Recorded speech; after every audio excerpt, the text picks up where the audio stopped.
now. As an introduction, we'd like to acknowledge that our mission at Vose Library is to advance learning, inspire curiosity, enrich lives, and promote community. With that in mind, let me introduce our guest. Tim Caverly is a Maine author who has lived in each of the four corners of Maine and written and published 10 books about the state. In 1999, Tim retired from his regional park supervisor position of the Allagash Wilderness Waterway from Maine's Department of Conservation, where he worked for 32 years as a Maine park ranger. Post-retirement, he worked several years as the Maine Director of Public Employees for Environmental Responsibility. Readers can depend on the fact that his stories are based on personal experiences and knowledge of Maine's history and landscape. Several of Tim's short stories have been published in newspapers, magazines, and outdoor journals, and he serves as a monthly columnist for the Maine Sportsman newspaper. He has also presented creative writing lectures at young authors camps, as well as many Maine youth summer camps. Tim's second book, An Allagash Haunting, was adapted into a stage play and has been performed numerous times. Today, Tim and his wife, Susan, who are both graduates of University of Maine at Machias, live in Millinocket, Maine, where they, when not writing or visiting schools, raise golden retrievers. Without further ado, please help me welcome Tim and his wife, Susan. Good evening from Millinocket. Say hello, Sue. Good evening. Well, thank you to the Vose Library for having us present to you tonight. We're looking forward to sharing our experiences. So you think you know Maine. And Sue and I both had kind of an interesting upbringing, we think. My father's a fire warden with the Maine Forest Service. At 10 years old, I was going on patrol with him and helping him put out wildfires around the state. When I turned 11, my brother was hired to be a ranger in Baxter State Park, where he worked for 46 years as ranger director.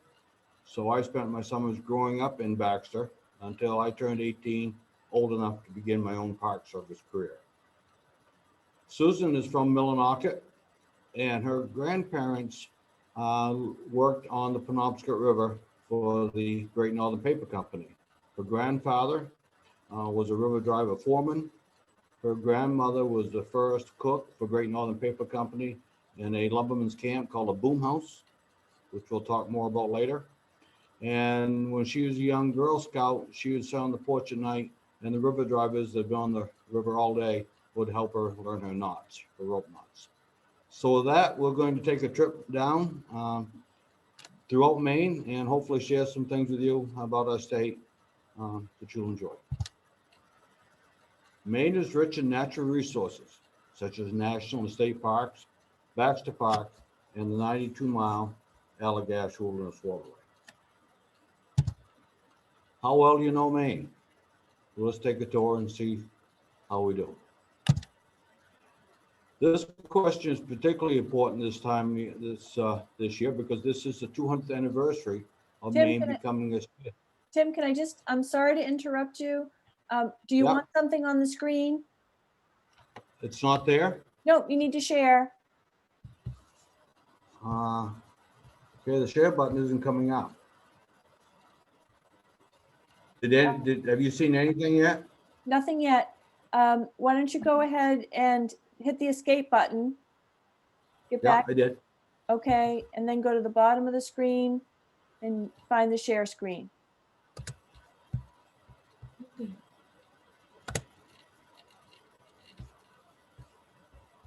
Okay. Can you see anything? Not yet.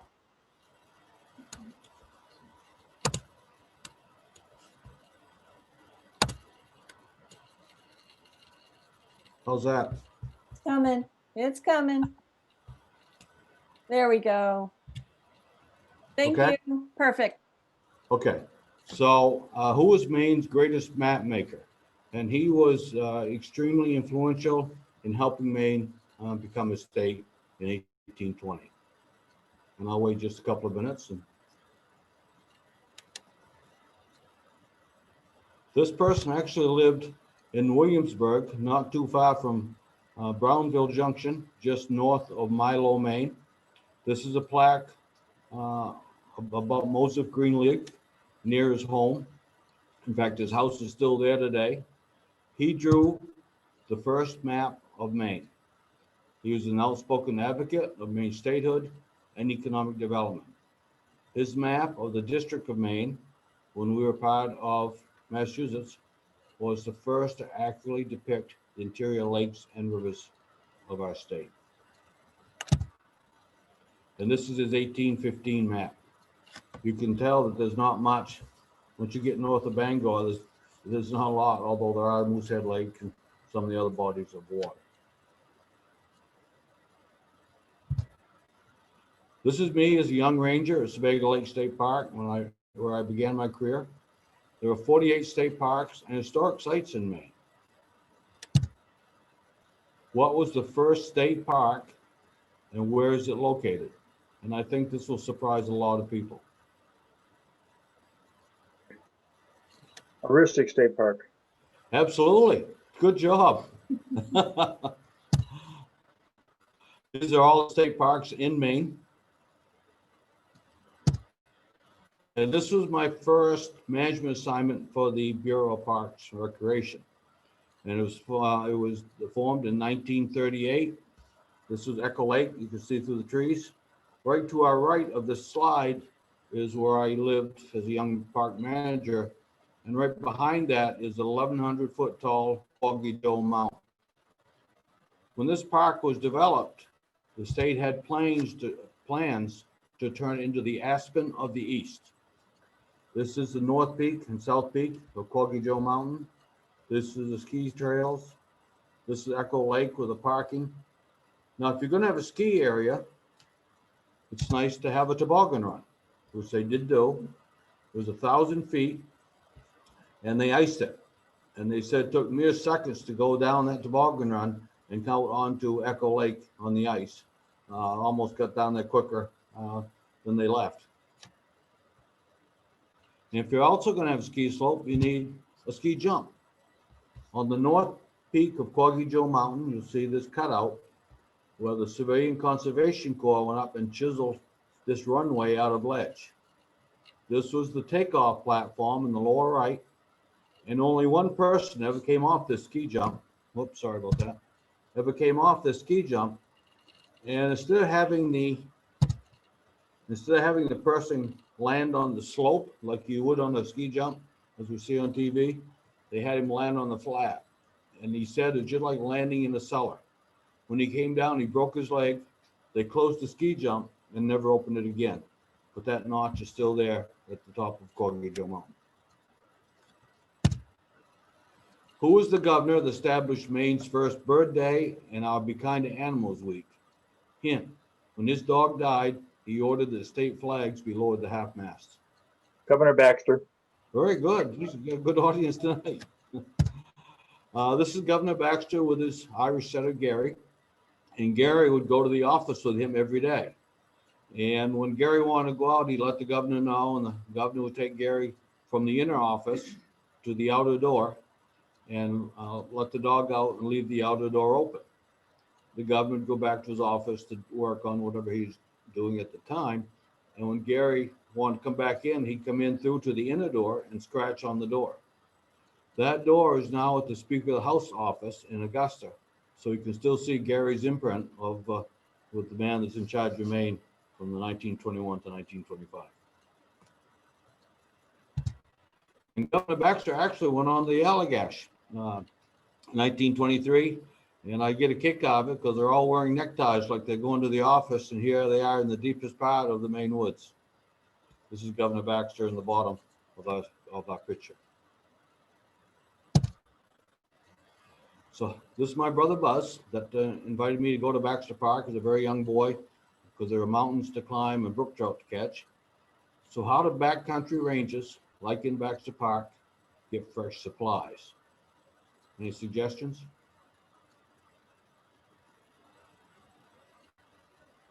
Seaplanes? Seaplane, backpacking, of course. You invite your family in because they always bring home cooked food when they come. So we always had a steady line of relatives coming through our cabin.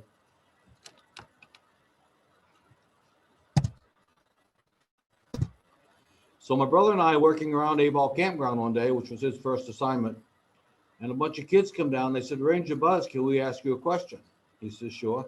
They said, you live so far from the town of Millinocket. How do you get your fresh supplies? And he thought for a minute and rubbed his chin. And he said, well, we have a garden for vegetables. We catch fish whenever we can. And if we need fresh milk, well, we just go out and milk a moose. They said, you milk a moose? And he said, yeah. They said, well, can we help? And he said, well, yes, but you have to be here awful early because moose like to get going at the first light. So they went skipping off for the day's adventures, promising that they'd be back early next morning. My brother and I worked around the campground all day and went for a midnight swim at A-Ball Pond that night. Completely forgot about those kids in that conversation. And the next morning, it's my turn to make breakfast. So I get out and put water to heat on the old-fashioned wood cook stove. And I'm in the refrigerator to get food out to cook breakfast. When my brother, who just came downstairs, hears a noise outside. He opens the door and looks out, and here come the 6 kids skipping down out of the campground. And they're actually singing, we're going to milk a moose. We're going to milk a moose. Hi-ho the dairy, we're going to milk a moose. Well, he shut the door and he turned to me and he said, oh my gosh, Tim, here come the kids. What am I going to do? Well, before I could say a word, he grabbed an empty water bucket, took a box of Carnation instant milk out of the cupboard, poured it into the bucket, took the warm water off the back of the cook stove, and when the knock came on the front door, he went out the back door saying, you keep him busy. He'd stirred the milk up with some kindling from a nearby wood box. So I said, okay, I'm 11 years old. So I said, okay. So I went to the front door and the 6 kids just standing there beaming with the experience they know they're going to have. And I said, I'm sorry, kids. My brother is out there. The moose got here earlier than expected. I don't know where they are. I don't think it's going to work today. Well, they were so disappointed, their faces melted into a frown, and I thought they were going to cry at any minute. They're looking at me. I'm looking at them. I don't know what to say to them. And all of a sudden, they hear whistling behind them. And they turn and look, and they see my brother walking down that same road that they'd just come down carrying this bucket of warm milk. And they went up and circled him, and he explained why he left without them. And the little guy in the red hat on the left side of the screen was kind of skeptical. He said, that's not moose milk. And my brother lowered the bucket and said, try it. So the little guy stuck his finger in, smelled it, licked it off, and with a wide-eyed expression exclaimed, by gosh, it is moose milk. And I was telling this story in Portland several years ago, and my wife said on the way home, said, I was there. And I said, you were where? She said, I was in that group of kids when your brother milked the moose. So the picture of this Girl Scout was a birthday present for her to recognize the first time we met, although we never talked until we attended the same college. After A-Ball, we headed into Russell Pond, which is a 7-mile hike from Roaring Brook Campground. And as we approached Russell Pond, we go by an old logging camp settlement called New City. Now, there was nothing there as a young boy growing up. It was just a grassy area because the lumber camp was actually in the 19th century. But it is in there about 5.5, 6 miles before you get to Russell Pond. This is the campground at Russell Pond, great trout fishing, but it is a 7-mile hike. How high is Mount Katahdin? Can you see my shirt?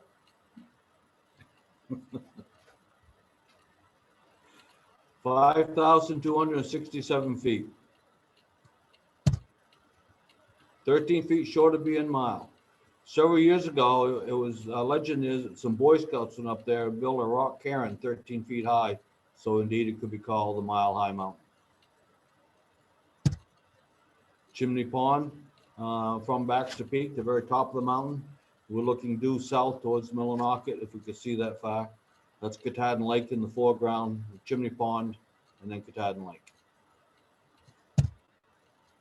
Here's an aerial view of Mount Katahdin in the winter, a mountain sculpted by glaciers as recent as 15,000 years ago. And so while my brother was Supervisor Baxter, I was the supervisor of the Allagash, his nearest neighbor to the north. From the Disney movie Bambi, where was the white-tailed deer born?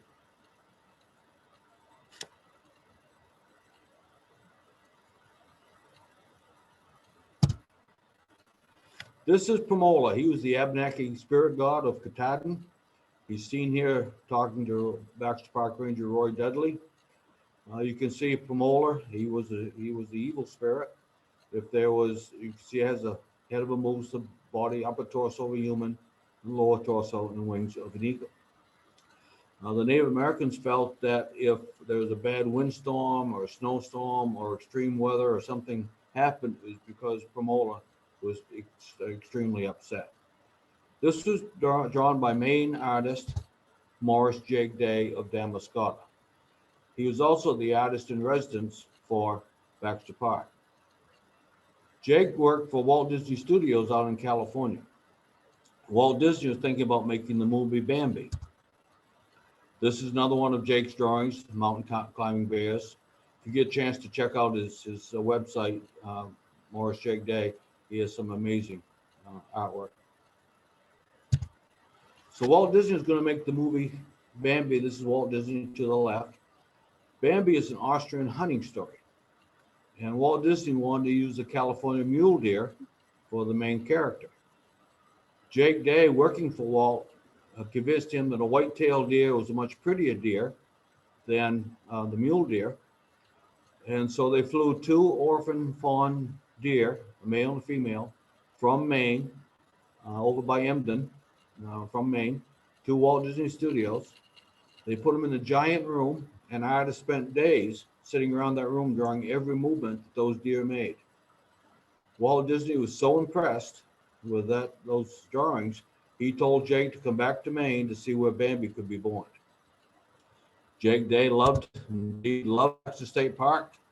He hiked into New City that I just talked about in the map a few moments ago, and they found the perfect meadow. In fact, in a book called Katahdin Comrades, they wrote, "As we came into the New City clearing, we paused to look at the meadow towards the wooded slopes of Russell Mountain.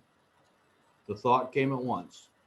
This is Bambi's birthplace, the clearing where the forest creatures came for food and play. Here's the edge of the forest where they disappeared when danger threatened, a knoll from which the elder deer could keep an eye on their offspring. It was perfect." And so for the purposes of the movie, Bambi was born in Baxter State Park, Maine. And I found that there aren't many people in the state that had heard that tale. And so my Tim? wife, now, go ahead. Tim, just 1 second before you continue. Just want you to know, not that I'm keeping score, but Ken has answered a few of these in the chat. Good, good. He Well- knew 5,267, and he also knew Jake Day. Oh, wow, good. Yeah, Well, yeah. maybe you'd like to go with me when we get back on the road again. I'd be happy to have you in the audience. So we were doing a program in New Hampshire, some time ago now, and they didn't know what river driving logs down the river was.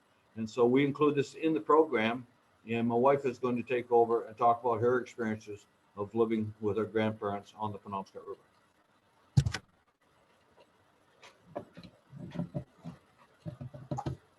From the old river driving days of logging, what is a boom boat?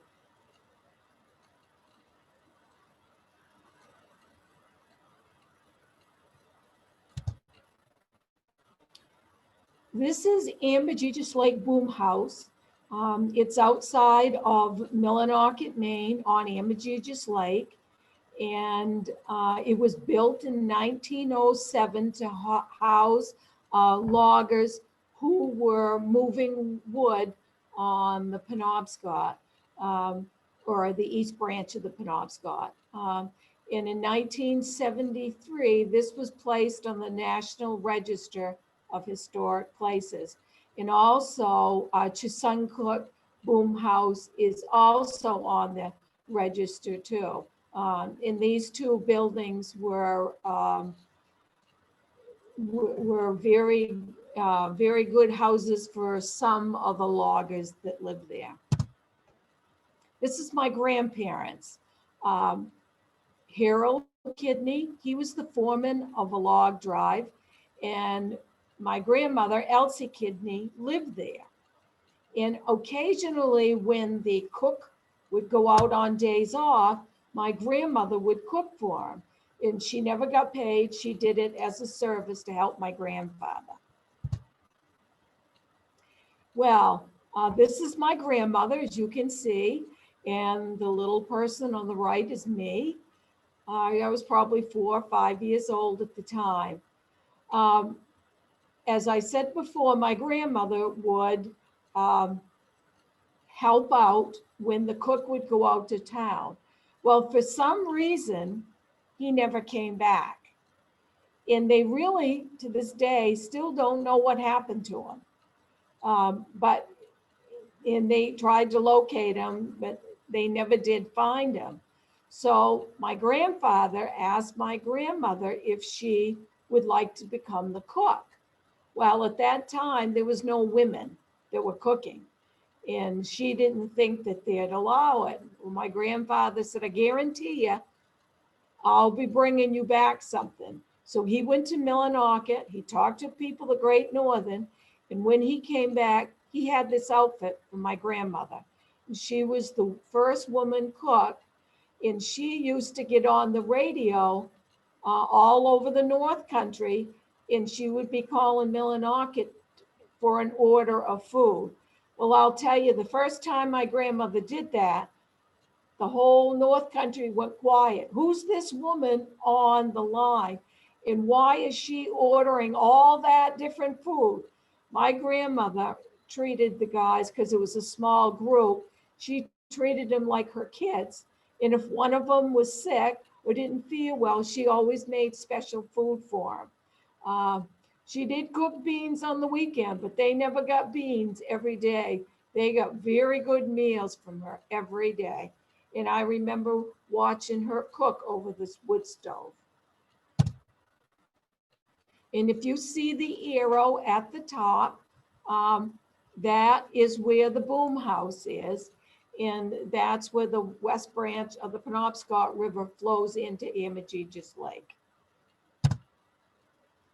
So what the men would do is they would drive the wood down the river, and you can see the series of log booms that were hooked together, and they were chained to contraptions that were either in the lake or on the side of the lake that they could hook to. And sometimes those booms were 40 or more feet long. And this is a boom boat. When there was enough wood, my grandfather would call Millinocket. They would send the boom boat up near the boom house, and you can see how they hooked the booms together, and they would take it and drive these all into Millinocket. We know that at 74,890 acres, Moosehead Lake is Maine's largest lake. What is the state's second largest lake at over 30,000 acres? Tobago. Yes, Ooh, very good. good job. And that is where I began my career as a young park ranger. The park is up in this end on the north end of the lake. Down here is Fry's Island, and on shore is Fry's Leap, which is a popular spot today just because of its name. People go there to leap off the leap. And for many years, I didn't know why they called it Fry's Leap, but it's named after a Colonel Fry. The legend is that he was being chased by Indians one day, and he come to this 50-foot high cliff, and he jumped off the cliff into the lake and swam a half a mile to a nearby island, which is called Fry's Island today. And you can't see any of the pictures, but the Native Americans are so impressed with that feat that they actually went back and painted the scene of him getting away. And this is on those rocks for many, many years. And this is the only picture I could find of an old postcard that shows the petrographs of the Native Americans painting the scene at Fry's Leap. And Colonel Fry was quite influential In fact, the town of Freiburg is named after him. What was a popular way for an early Native Americans to cook their food? Any thoughts?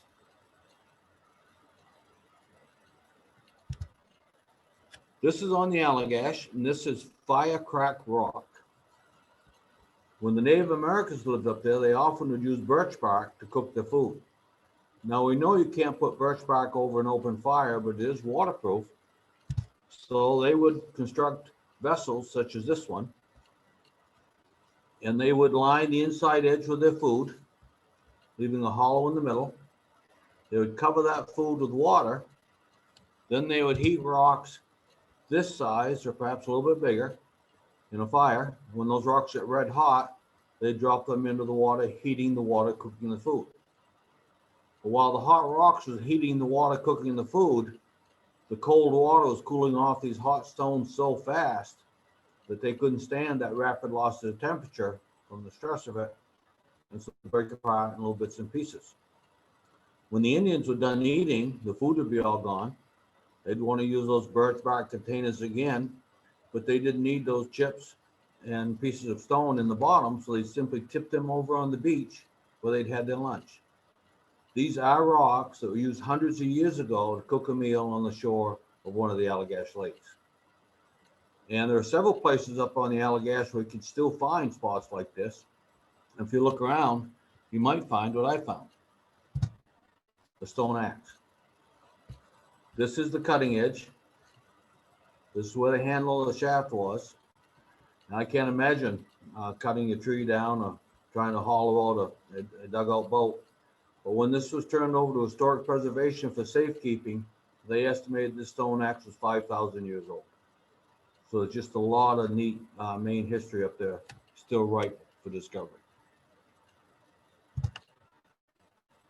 This is me as a young boy at Russell Pond. There was no tobacco in that pipe, but my brother wanted to take this picture, just upset my mother, and it worked. Will a black bear break into a person's camp or a ranger's camp to get food? Absolutely. When my wife and I first went to work on the Allagash, this was our Amzaskis Lake home. And just down the road about a half mile was this old forestry camp which rangers took over, Allagash Rangers lived in. And my ranger friend Dave lived there for several summers. And after Dave came back from days off, he generally walked a half mile up to my place, just up the road, to get instructions or learn what new was going on. And whenever I knew he was coming, I'd have coffee ready. Well, I heard his footsteps out on the gravel driveway one morning. And before I could open the door, I heard this whiff of skunk smell coming at me. And so I took his coffee outside. I didn't let him into the house that morning. And I said, Dave, what's happened? And he said, well, I've got a skunk living underneath my camp. He said, I jumped out of bed this morning, and when I did, it scared the skunk, and he sprayed and filled my camp with a fog, skunk fog. And I said, what are you going to do about that? You can't live like that all summer. He said, I think that if I walk around my stocking feet and I'm very careful at how I move and what noises I make, I think it'll be okay. So I wished him well and told him that if you ever need coffee, come on up and I'd bring it outside once again. And he went off for the day's work.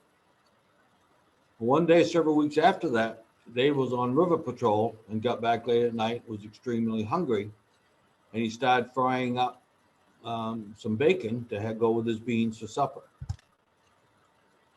And what he didn't know at the time was that the skunk that was there met a partner, and they decided to have a family. So there were actually 2 adult skunks and 4 babies living underneath the cabin. Well, when Dave got frying up the bacon, this bear smelled it, and he decided he wanted it. So he climbed up on the roof of the kitchen of the cabin, and he started to eat the shingles off the roof. Dave grabs a broom handle because he doesn't want a hole in his roof and starts pounding on the roof to scare the bear, but he forgot about the skunks. So when he pounded on the roof, it scared the skunks. All 6 sprayed, filled the inside of the cabin with a complete fog. The fog went up through and hit the bear right in the snout. upset the bear because that meant he couldn't get through the roof to get to the beans and bacon. So he came down off the roof, walked over to Dave's truck, which is sitting over there, climbed through an open window, and ate his seat out of the truck. When Dave went home, which was that back down to Popham, down by Bath, he had to sit on an upside down plastic bucket, a 5-gallon bucket, all the way from the Allagash down to Bath, Maine. So it was a long trip for him. So such are the trials and tribulations of living in the woods. Now we're going over to Western Maine. Who was the first registered guide in Maine? Hint. She also legally shot the last native caribou in our state. Yes. Marion has, Rod Crosby. Yes, absolutely. Have you ah, been to Fly Rod Crosby days over to over that way, over to Rangeley and Eustis, Phillips? They have them each year. They at least they do when it's a normal year. But Cornelia Fly Rod Crosby became the first guide in Maine. Was well known for marketing fish and catching thousands of fish. She shot the last caribou in the state legally, 1898. And she would go to sportsman shows and have a little cabin built, and she would stand on the porch at these shows and explain to people why they need to come to Maine to enjoy our hunting and fishing and outdoor recreation. This is some of the area outside of Phillips where Fly Rod Crosby hiked. This is Rangeley Lake. And people that don't visit the four corners of our state are really missing some spectacular experiences. Western Maine has a lot of spectacular waterfalls, such as Smalls Falls, which is only about 100 feet off Route 4. Here, our golden retriever is enjoying a swim on a hot day. Now we're going to go to another part of the state. Where is down east Maine?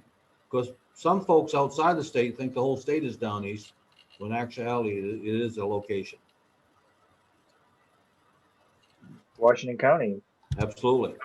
It actually starts just about Hancock County, Bar Harbor, and goes all the way up to the Canadian border. And it's called down east because when the sailing ships were coming up from Boston with supplies, they were going with the wind. So even though they were traveling northeast, because they were going downwind, with the prevailing wind, they were going to down east Maine. If you look on your DeLorme's Atlas down in Trescott, Maine, not too far from Lubec, you'll see a cove called Bailey's Mistake. That is on the DeLorme's Atlas today. And that's about an experience that happened in the early 1800s when Captain Bailey was sailing a shipload of lumber out of Boston for Lubec, Narrows. He got up there and it became very foggy. He sailed into a cove thinking it was the Lubec Harbor, and he sailed into a dead-end cove, and the tide left him high and dry. And he never did get the ship out of that cove. And so to commemorate that tale, there was a poem written about it in 1809 called Captain Bailey's Mistake. And Sue's going to read that for you now. Good friends gather round, and the truth I'll relate, how a cove near Lubec became Bailey's Mistake. There was a bold captain whose name was Bailey, and his ship ended up 'twas not supposed to be. So here's to our captain where he may be, a friend to the sailor on land and on sea. Ye mariners all weigh the risk that ye take, least you be remembered like Bailey's Mistake. He set sail from Boston down east for Lubec with a cargo of lumber piled high on the deck. He skirted Cape Ann with nary a fear, and our crew gave a cheer as the Maine coast drew near. As we closed on Lubec, we was socked in by fog, but continued to sail by compass and log. As our ship ghosted in, look sharp, Bailey said, you'll soon see the Narrows of West Quoddy Head. But alas for poor Bailey, no Narrows we found, and in a large cove our ship ran aground. Said Bailey, as sailors, there's no way we can win. Let's unload the lumber, build homes, and move in. So here's to old Bailey, who sailed the salt sea till his ship ended up 'twas not supposed to be.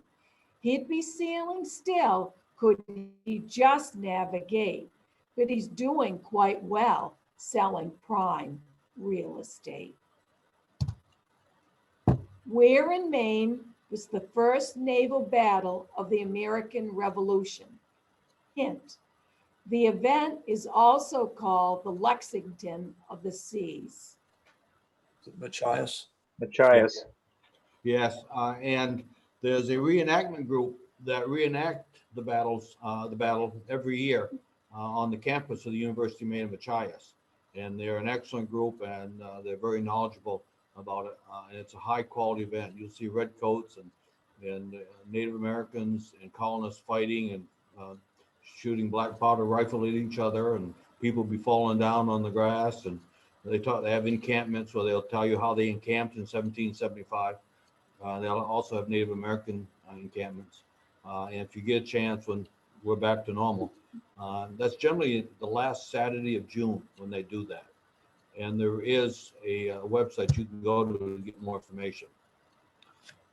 Machias is called the Shire Town because it's a seat of government for Washington County. And the Battle of Machias, also called the Lexington of the Seas, was on June 12th in 1775. During the first naval engagement of the American Revolution, when settlers in the Unity captured the British ship Margaretta, the first English vessel to be taken by the colonists. And this is the reenactors all dressed up outside the Burnham Tavern, which is a 18th century historical building and museum. And Margarita Days, if you Google that, you'll find out more information about what they do, and there's some excellent pictures on that site as well. Where is the easternmost point in the United States? Eastport. Party Head. Quoddy Head. This is a very famous lighthouse. Probably hundreds of pictures have been taken of it because of its candy striping. Grand Banana Island is in the distance, and it guards the passage between the U.S. and Grand Banana. Right next door is Quoddy Head State Park, a 541-acre park with 5 miles of trails that portrait Maine's bold coast. It's a great place to whale watch in July and August. And when my wife and I worked at Copscook, we'd go over here during heavy storms because the storms would just pound the shore. We'd stand well back, wait to be out of danger. But it's a gorgeous sight. And this is the area where they have the tides can be 25-foot change from low to high tide, part of the Bay of Fundy. Oh, I'm sorry, I went backwards. What is the name of the National Wildlife Refuge near Calais where over 190 species of birds have been identified? Moosehorn. Moosehorn, absolutely. Cobscook Bay State Park was originally built by the Moosehorn National Wildlife Refuge, which is over in Bering. Cobscook is in Edmonds. And then when it became a campground, it was turned over to the state of Maine, and that was my second management assignment for the Parks and Recreation Department. One day I'm on ranger patrol in Cobscook, and this woman comes up to me frantically waving at me as I'm driving down the road, hollering, "Ranger, Ranger, stop, stop." And so I pulled up. I said, "What's the matter?" She said, "You have rabbits hanging out of your trees." Well, I wasn't sure how she'd been spending the evening, so I humored her and said, "Okay, I'll go check it out." And sure enough, I drove down to one of the remote campsites and looked up, and there were rabbits hanging out of the trees, 2 dead rabbits. And just above the rabbits were 2 great horned owl babies. And the mother had caught the rabbits, killed them, hung them just out of reach of the babies, trying to encourage the babies to leave the nest, which they did not want to do, but the food is too tempting. And so when I got there, the babies were hanging upside down off a limb similar to this one, looking at this food that was just inches out of their reach. And that was back in the days when you needed film for camera, so I ran back to my camp to get my camera, and by the time I got back, both the rabbits and the owls, great horned owls, were gone. The Cobscook is a neat place. It's not overly used, and you can also dig clams there without a license if you want to see spectacular tides and get the freshest and inexpensive seafood. We're still in Washington County. Where is the largest whirlpool in the Western Hemisphere? The Old Sow off Eastport. Have you seen it? Yes.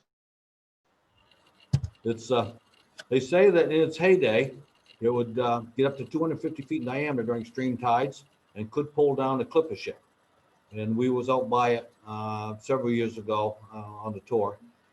And it's named the Old Sow due to the pig-like noise it makes when the whirlpool is churning. Supposedly they asked an old fisherman that went out and fished out of a rowboat every day what it was like to get caught in it. And he replied, I didn't mind so much getting caught in it. What I hated or resented was having to row uphill to get out of it. Name some of the types of biting flies found in Maine. This ought to be easy for everybody.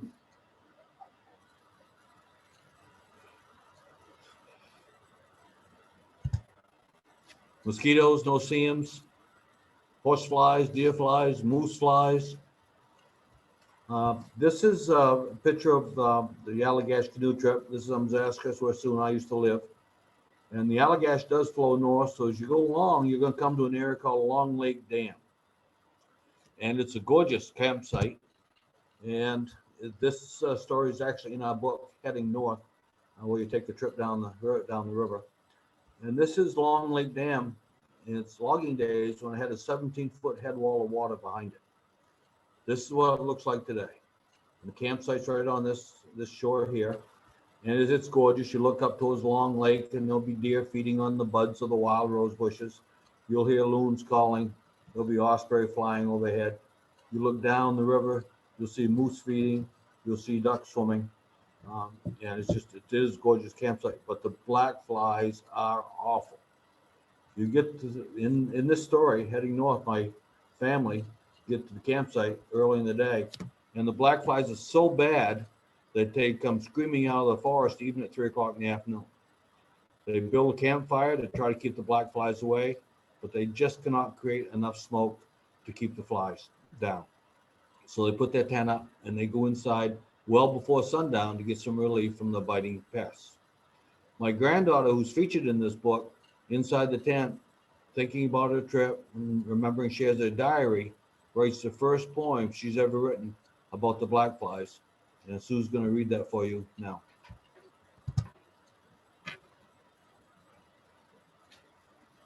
No-see-ums, gnats, and such. I do not like bugs. I do not like them at all.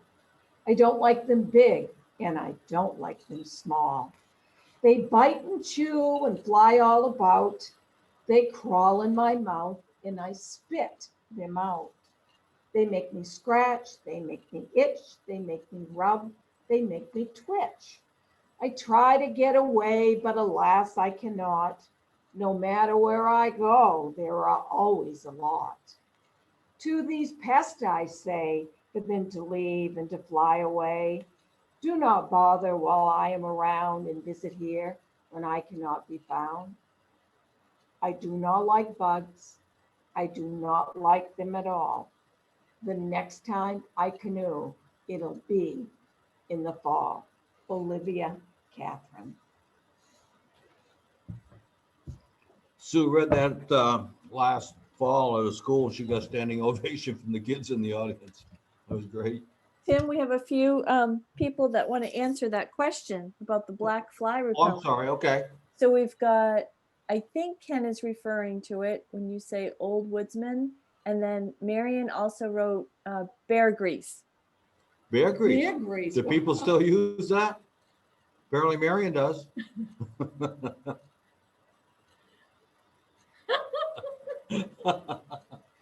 So in this book, Heading North, that Sue just read from, I'm on ranger patrol one day, and this is actual, and I get down to Long Lake Dam. I'm got my ranger's outfit, badge, name tag, logo, departmental hat, and all that. And as I pull up to the campsite, I see a woman standing in the middle of the campsite. Her red canoe was on the campsite beside her, and all her gear is piled on the table. And she's extremely embarrassed to see me arrive.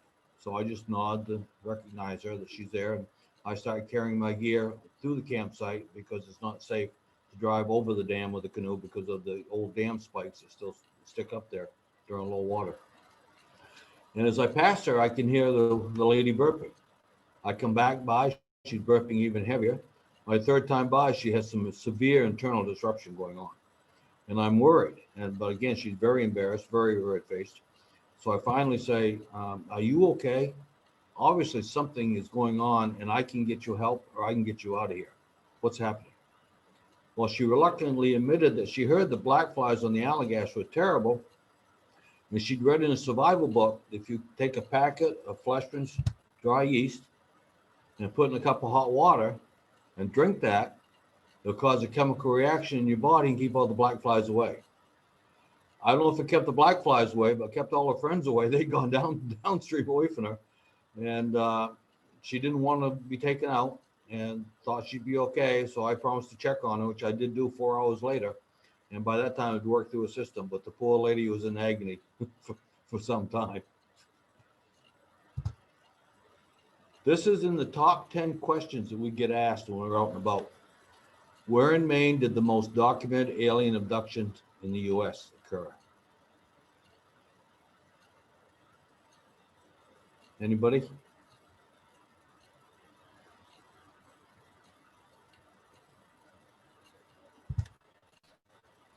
On the Allagash. This is Chamberlain Lake here. We go over to Eagle Lake and there's this campsite right here, Smithbrook campsite. And 4 guys decide to do the Allagash trip and they pulled into Smithbrook campsite on Eagle Lake late in the afternoon. These are the Allagash 4 that did the trip in 1976. After they got their campsite all set up and equipped, they decided to do some night fishing. They built a bonfire to serve as a beacon, a very high bonfire to serve as a beacon in case it got dark while they're on the water. All 4 climbed into one canoe. They got out on the lake and they saw this thing come up over the tree line. This guy took his flashlight and signaled SOS. The next thing they remember, they're back on shore. They feel nauseous and have headaches like they're coming out of some kind of anesthesia. The campfire built the last hours was stone cold out. And eventually through nightmares and deep hypnosis, they realized they were abducted by aliens and had taken up into a spacecraft and had biological samples removed. Because all 4 tell the exact same story, excuse me, the experts say that this is the most credible report of aliens visiting the United States. And it is in the top 10 questions that we get asked. This is the book that they published. Now we're getting near the end of our trip around Maine today. Do you have a favorite recipe when camping? I can't hear them, Debbie, so if you see any notes.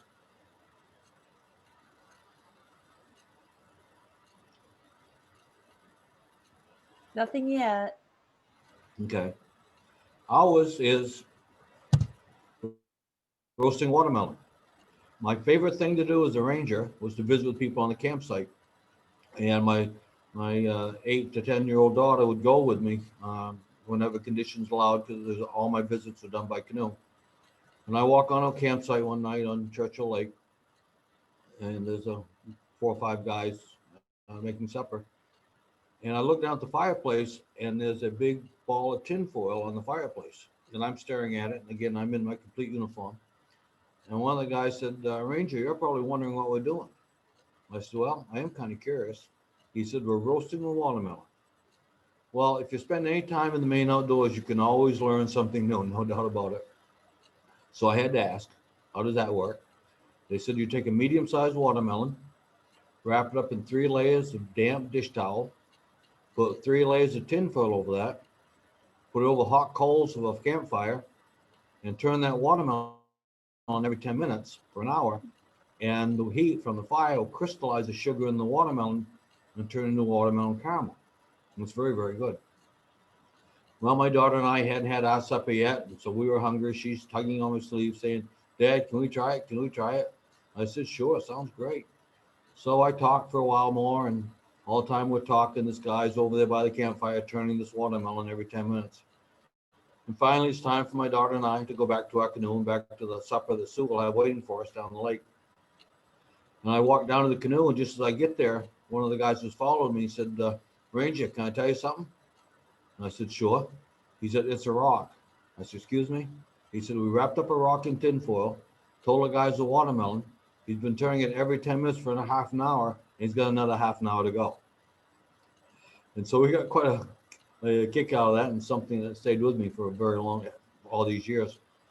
So a few years ago, I was in Portland telling this story, and I got to the part of being back at the canoe, and the guy in the very back of the room put his hand up, and he hollered out, Tim, you can stop right there. I'm the guy that turned that damn rock for a whole hour.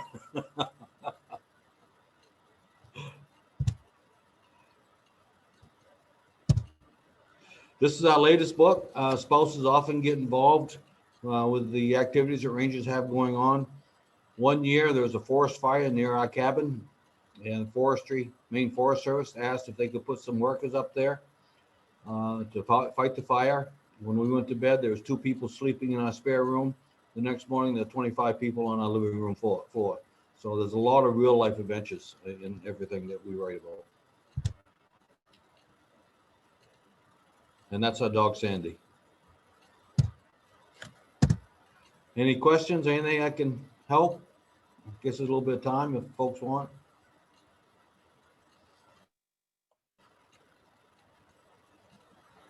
If there aren't, you're welcome to drop me an email. We do have a Facebook page, and we post pictures on that from time to time. I can't tell if Hey, anybody Tim. typing.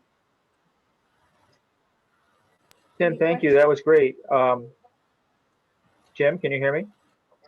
Yes, Okay. I can. Ray. We enjoyed the program. Thank you. You might be interested to know that we have a youth program that we run at Mountview Schools in Western Waldo County called Yes. I Know Me, which means knowing yourself and knowing the state of Maine. And one of our goals is to make sure the kids visit all 48 state parks as part of that passport program. Good. The passport program is really a great program, and it's fun the books are nice, it's fun to bring the kids to the parks, and it's a great way to learn all about Maine. So I appreciate the state parks in Maine quite a bit. And we didn't get to many this summer, but we're hoping to double up and really get rolling next year. I spoke at Mount View several years ago. Then they used to have a craft fair once in a while. And Yep. I attended that when John Ford was still alive. The old game warden, the retired game warden, and Yep, it's a beautiful school. I'd love to come back when things are more normal. What do you teach, Ray? We don't teach. We run an after-school program in partnership with the school, and it's a special project designed to raise the aspirations of rural Maine youth. And we're a pilot program, and the idea behind it is that you recruit 10 seventh graders every year, and you put them in a group together, and you stick with them for 6 years. Wow. And our concept is learning about themselves in Maine. So we're wanting to know about the food of Maine, the parks of Maine, history of Maine, the geology of Maine. And so and it's an experiential learning program. And we're in our 4th year right now. We're getting ready for our 4th year. And so I think the program is successful, and I think that it's going to have some sustainability. It's making a big difference in the lives of the kids. Well, good. Thank you for that. If you want to send me an email, tim@allagashtails.com. We have several student programs that we've given over 300 programs to students in Maine, New Hampshire, and Vermont in the last 10 years. And we'd be happy to talk with you about programs, and we take them right down the Allagash, or we do the So You Think You Know Maine, if that's something that would be of interest. But we have several student programs we can offer. I think would be interested. My wife Patricia, who's sitting right here, will send you an email. tim@allagashtrails.com, right? Tails, Tails. because some of my characters are animals. Oh, Allagash Tails. Okay. All right. That's great. Thank you. We'll send that out. Thank you for sharing.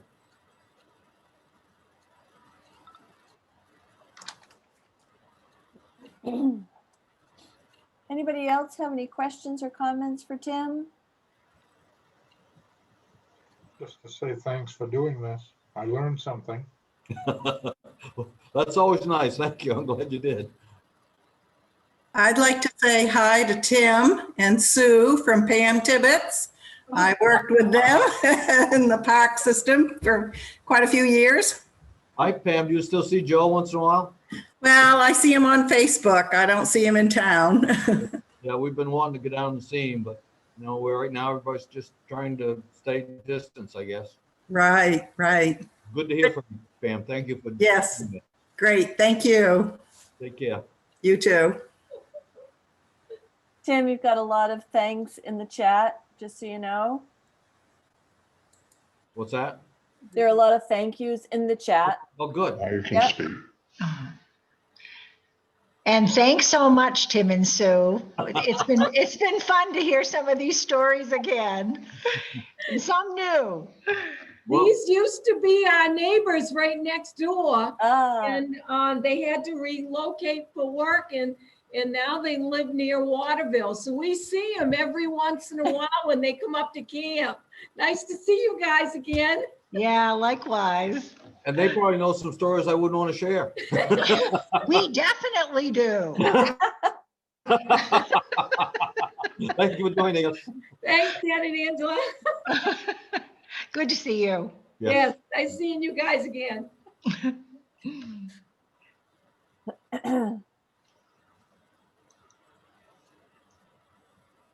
all right. Well, that concludes our presentation for this evening, and all of us at Vose Library want to thank you for attending our Zoom with Vose Wednesday series. And perhaps you might consider joining us next week for Kate Flora, who will talk about how she finished writing her mom's book, Corpse in the Compost. So thank you, Tim and Susan, and thank you everybody for coming tonight. We'll see you later. Thank you very much. Good night.